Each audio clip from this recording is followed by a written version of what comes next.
Bom dia a todos. Vamos dar início à sessão de julgamento da 5ª Câmara Julgadora do TIT, sessão do dia 22 de junho de 2022. Dando início à sessão, eu vou chamar inicialmente o processo 40.48.728. Trata-se de um recurso ordinário interposto pelo Empório Médico Comércio de Produtos Siderúrgicos Hospitalares Limitada. Esse processo, a relatora é a doutora Raquel, ele já entrou em pauta e já foi feita sustentação oral nele.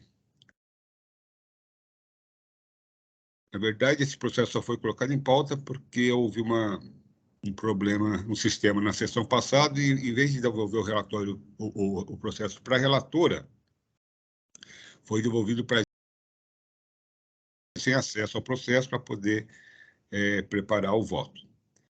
Então, nesse momento, eu estou devolvendo o processo para a relatora, que não vai apresentar seu voto hoje, obviamente, porque não houve condições de produzi-lo.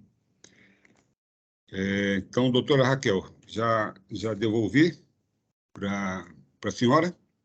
Né? Muito obrigada, presidente. Estou encerrando, então, esse processo aqui. Bom, vamos para o próximo processo de pauta, que é o 41.21.028. Trata-se também de um recurso ordinário interposto pela Pague Menos Comércio de Produtos Alimentícios Limitada. Não há pedido de sustentação oral.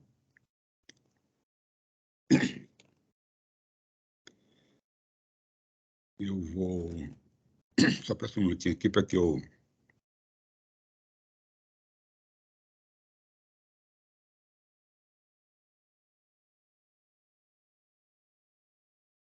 coloque a versão final do voto aqui, para que vocês possam acompanhar aí.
Muito bem, senhores.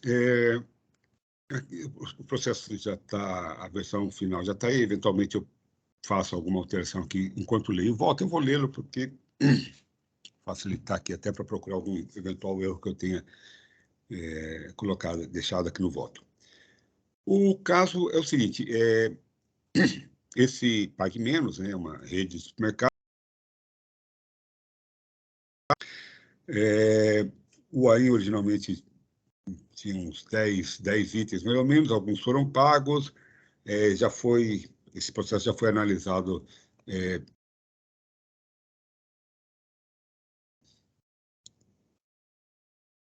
a 4ª Câmara Julgadora,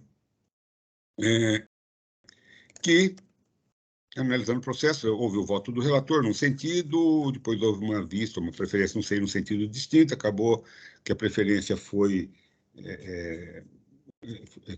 conduziu, né, a votação, e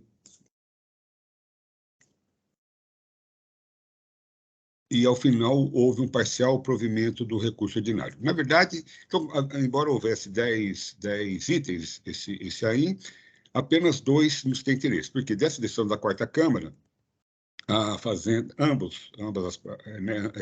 tanto a Fazenda quanto o contribuinte entraram com recurso especial, o recurso especial do contribuinte não foi admitido, o da Fazenda foi analisado pela Câmara Superior, que proveu para anular parte da decisão, dessa decisão da 4ª Câmara. ações, então, que restam, né, que voltam da Câmara Superior para a nossa apreciação, que do item 1, na verdade, que no item 1, a acusação é de deixar de pagar ICMS no período de junho de 2014 emitido e escriturado irregularmente notas fiscais eletrônicas como sendo operações não tributadas, quando estas se referiam a saídas de mercadorias tributadas, que eram, no caso lá, era casca de pinos para orquídea, de 1 quilo, casca de pinos, 2,5 kg, e fibra de coco desidratado, 200 gramas. Esse era o item 1.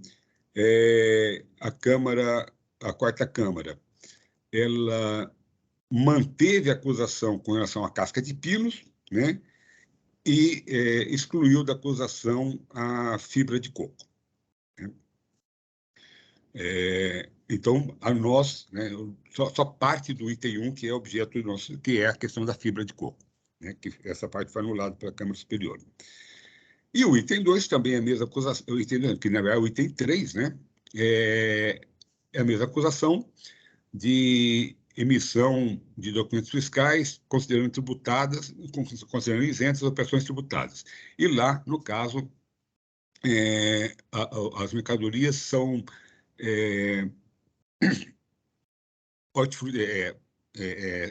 vegetais congelados, né? E aqui diz a acusação, né, que a isenção estabelecida no artigo 36 do anexo 1 do RICMES para produtos hortifrutícolas em estado natural, não sendo aplicável às operações autuadas. Então, esse é o cenário que nos é colocado, né? Então, a Câmara Superior entendeu que havia vício nessa decisão, no tocante à análise dessas provas, né, relativa à fibra de coco e com relação aos vegetais congelados. Então, retorno essa matéria para nós aqui. Agora eu passo, então...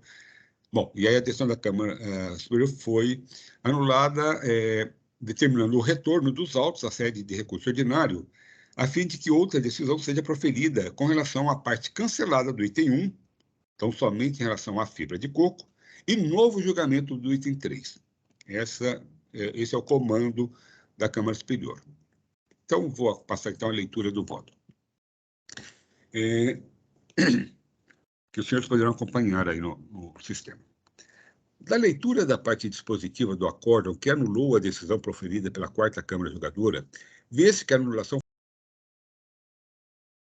do crédito tributário exigido no item 1 e os fundamentos para o cancelamento do item 3.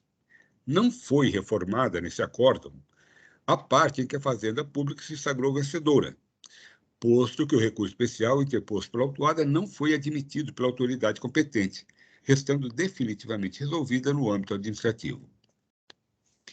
O item 1 do item extrajudicial trata da falta de pagamento de ICMS incidente na saída de fibra de coco promovida pela autuada. Defende-se ela, afirmando que essas operações que realizou estavam amparadas pela isenção prevista no artigo 41, inciso 6, a linha B do anexo 1 do RICMES. E aí eu transcrevo as palavras dela. Haja vista que foram destinados à agricultura, notadamente foram empregados no processo de produção das hortaliças vendidas pelo estabelecimento autuado, conforme a exigência prevista no RICMES. Continuo eu.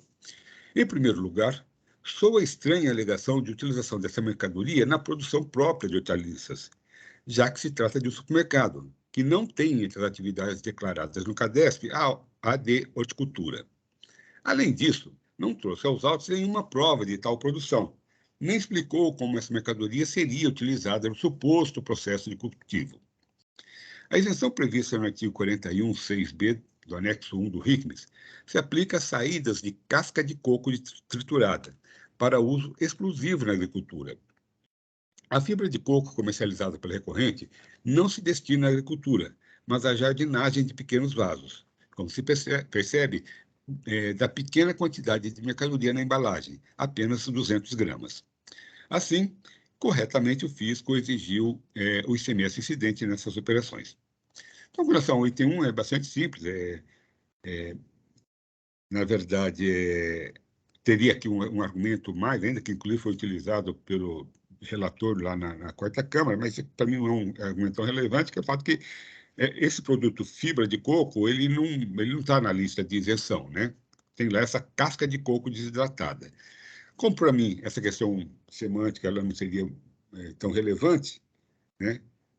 Exigiria sim algum cuidado do contribuinte em demonstrar que nós estamos falando da mesma coisa, né? Que ele chama de fibra de coco, na verdade essa casca de coco desidratada. Mas não tem por muito relevante, até porque eu não estou reconhecendo porque claramente não é produto, né? Essa isenção é para produtos agropecuários e efetivamente aqui é para jardinagem e caseira, né? São 200 gramas de fibra de coco, na verdade é o substituto do xaxim, né? Antigamente, na minha infância, até minha adolescência, a gente usava o vaso de xaxim, né? Para samambaia, para avencas e tal. E aí, como ecologicamente não foi substituído por outros materiais, e um dos materiais é essa fibra de coco aí, né? É assim que eu decido. Continuando, então, agora com relação ao 3. Também relativamente ao item 3, no qual o fisco exige ICMS incidente sobre as operações com verduras e legumes congelados, a recorrente invoca a isenção prevista no regulamento, precisamente no artigo 36 de seu anexo 1. O fisco, por outro lado, assevera que tais mercadorias resultaram de processo de industrialização, o que afasta a aplicação dessa isenção. A solução da presente controvérsia reside em determinar se os produtos vendidos para autuada, verduras e legumes congelados da marca Pratigel, são comercializados in natura para efeitos de tributação, pois, se forem, sua saída está albergada pela isenção prevista no artigo 36 do anexo 1 do RICMES. O inciso 3 do artigo 4º do RICMES nos dá a definição jurídica para efeito de aplicação da legislação do imposto do que é um produto em estado natural. Define ele que esse é o produto tal como se encontra na natureza, que não tenha sido submetido a nenhum processo de industrialização referido no inciso 1, não perdendo essa condição o que apenas tivesse sido submetido a resfriamento, congelamento, secagem natural, acondicionamento rudimentar, ou que, para ser comercializado, dependa necessariamente de beneficiamento ou acondicionamento. Como se vê, o congelamento a que se submetem os produtos aqui discutidos, embora seja um processo de industrialização, previsto no inciso 1 do mesmo artigo, não descaracteriza sua condição in natura, por expressa previsão legal. No entanto, os produtos comercializados pela autuada não outros processos de industrialização previstos naquele inciso, que não se constituem exceções. Parágrafo 4º do artigo 36 do anexo 1 do RICMES. Antes do seu congelamento, os produtos em tela se submetem ao processo de branqueamento, que consiste no aquecimento e resfriamento, choque térmico, dos vegetais previamente ao congelamento, o que lhes estende o tempo de conservação. Trata-se de industrialização na modalidade de beneficiamento. Ressalto que não se trata de um beneficiamento obrigatório para a comercialização do produto.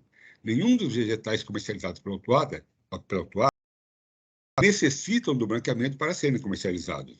Aliás, não necessitam nem mesmo do congelamento, mas esse processo industrial. Além desse, os produtos também se submetem ao processo de acondicionamento, pois são acondicionados em embalagens de materiais especiais resistentes a baixas temperaturas, com a posição da marca comercial e contendo pequenas frações de produtos.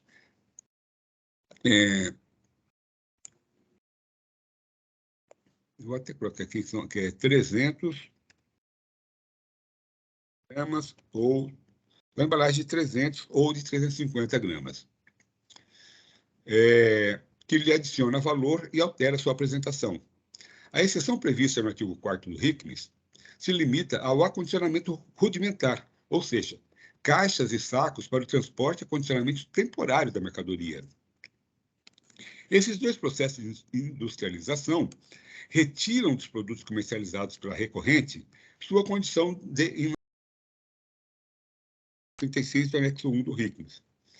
No tocante à edição da Lei 16.887 de 2018, tal fato não tem nenhum reflexo no presente análise, posto que ela rege apenas os fatos geradores ocorridos após sua publicação. Porque essa lei traz lá uma questão de, na verdade, ela reforça o que já está, na verdade, que é, ó, se picar não é problema, congelar não é problema, coisa do tipo, né? Mas vai estender um pouquinho mais aí, mas de qualquer maneira, nós estamos falando aqui também de punição, de penalidade em nada, ou seja, estamos falando de fato gerador, ou seja, essa lei só tem vigência a partir da sua edição. Ela não tem como retroagir. Continuando. Equivoca-se a recorrente ao arguir que, aspas, não houve prova de que os processamentos aplicados em produtos comercializados afastaram a condição de produto in natura das mercadorias, fecha aspas. Continuo eu. Além dos documentos fiscais que registram essas operações, o fisco juntou às folhas tais fotos e informações das mercadorias em discussão, obtidas no site do fabricante. O site do fabricante na internet, né?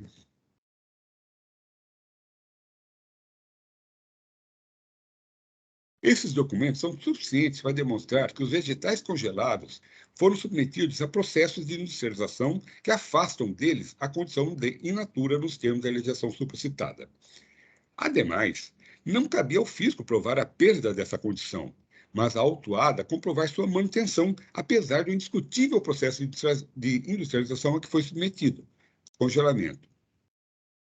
Na verdade, ela foi submetida a vários processos né, de, de, de industrialização na categoria beneficiamento. Eles foram picados, lavados, isso tudo são processos industriais, né? Indiscutivelmente são processos industriais, só foram afastados, no caso específico, numa norma, mas não deixam de ser processos industriais, né? Então, continuando. Aquela prova, né, a prova de que perdeu a condição, caberia ao fisco se esse estivesse tributando a venda de verduras e legumes crus a granel. A condição natural do produto mostra-se evidente. No caso dos autos, é evidente a condição de industrializado dos vegetais congelados comercializados pela autuada, e era seu o ônus de comprovar que, apesar disso, eles estavam albergados pela norma isentiva. Era da recorrente, que aplicou o regime de tributação nas operações que promoveu, afastando o imposto devido ao Estado de São Paulo, a obrigação de comprovar a perfeita adequação das mercadorias vendidas à norma de isenção que alega reger tais operações. Ela nada trouxe aos autos, nem mesmo informou a composição das mercadorias, salada primavera, salada verão e seleta de legumes, o que, de plano, implicaria a manutenção da autuação relativa a esses itens, caso ela fosse afastada em relação aos demais. Por todos esses motivos, mantém integralmente o item 3 do exordial. Por fim, merece acolhimento o pleito da autuada de limitação dos juros de mora aos índices da taxa Selic, pois esse encontra-se conforme o novo enunciado da súmula 10 de 2017, de caráter vinculante nesse processo, nos termos do artigo 52, caput da Lei 13.457. Em conclusão, conheço o recurso ordinário e dou-lhe parcial provimento apenas para limitar a cobrança dos juros de mora à taxa Selic. Senhores, meu voto que eu coloco à apreciação dos senhores. Enquanto o processo está em discussão, eu vou só fazer as correções aqui no voto.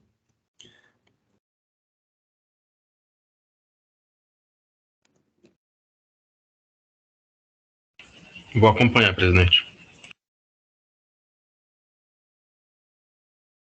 Da minha parte também, presidente, eu farei o acompanhamento. Muito bem.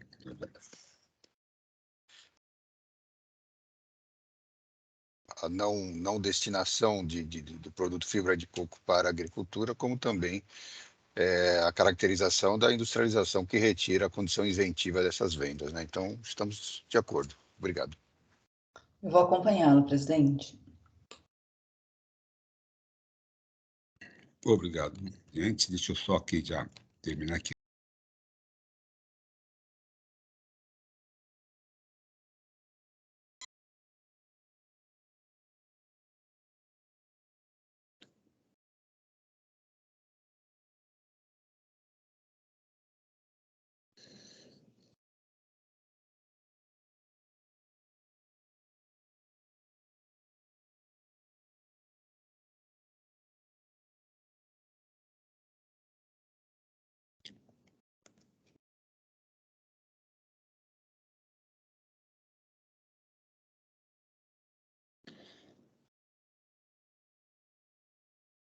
outras manifestações, eu estou encerrando o debate.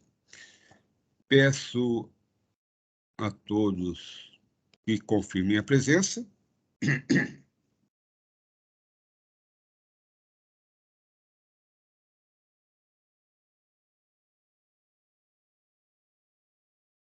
Em votação.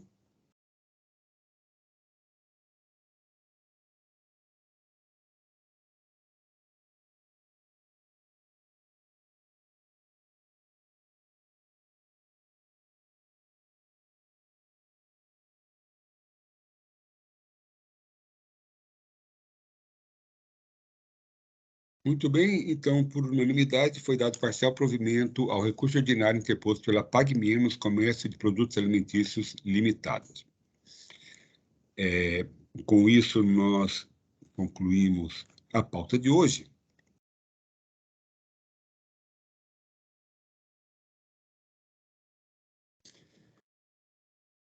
Não havendo, então, outros processos para análise, agradeço a participação de todos, juiz da Câmara, representação fiscal na sessão de hoje, e dou por encerrada a sessão da 5ª Câmara Julgadora do TIT, sessão do dia 22 de junho de 2022. Peço, então, ao Oswaldo que interrompa a gravação.